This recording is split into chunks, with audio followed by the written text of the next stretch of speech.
ردا على من قال مو ضد المرأة، مو ضد الرجل، لكن عتابي كبير على قال المرأة ما ينوثق بيها. أقول للشاعر المتعوذ النسوان، هاي حجايتك تقدر تسويها؟ لو حجيك صدق كان النبي سواه، واحنا افعاله هو نقتدي بيها. جنك ما دريت الزهرة من تدخل رسول الله يقوم يبوس يديها. لا تقول لي وحد والزهرة ما تنقاس، لا تقول لي وحد والزهرة ما تنقاس، طبعا كلنا فدوة تراب رجليها، ولكن هم قدوة حتى هيك نصير، ولكن هم قدوة حتى هيك نصير، وهاي دروس نتعلم نسويها. رادي يوصل لكم معنى لكن حيف، رادي يوصل لكم معنى لكن حيف، بس قشور أخذت بذور ما بيها. قال لكم كريم اللي يكرم النسوان، قال لكم كريم اللي يكرم النسوان، ولئيم اللي يقصي بيها يريد ياذيها. قارورة المرأة قال النبي المختار، مو خدامة تخدم بيت راعيها.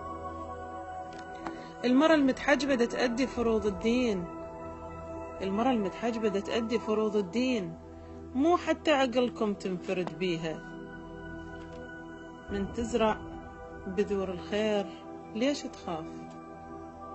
أقول له من تزرع بذور الخير ليش تخاف؟ بذر الخير من كل شر حيحميها.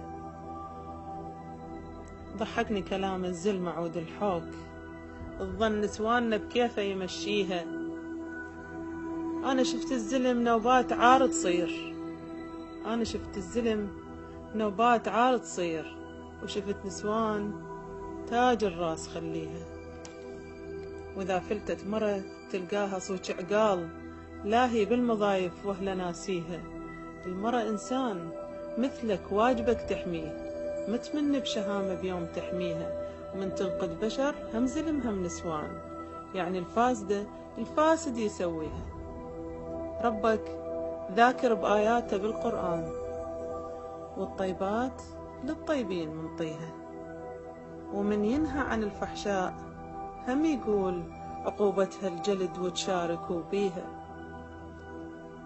وترى تزعل عليك الصوج منك كان، راجع هالكتبته وشوف تعليها.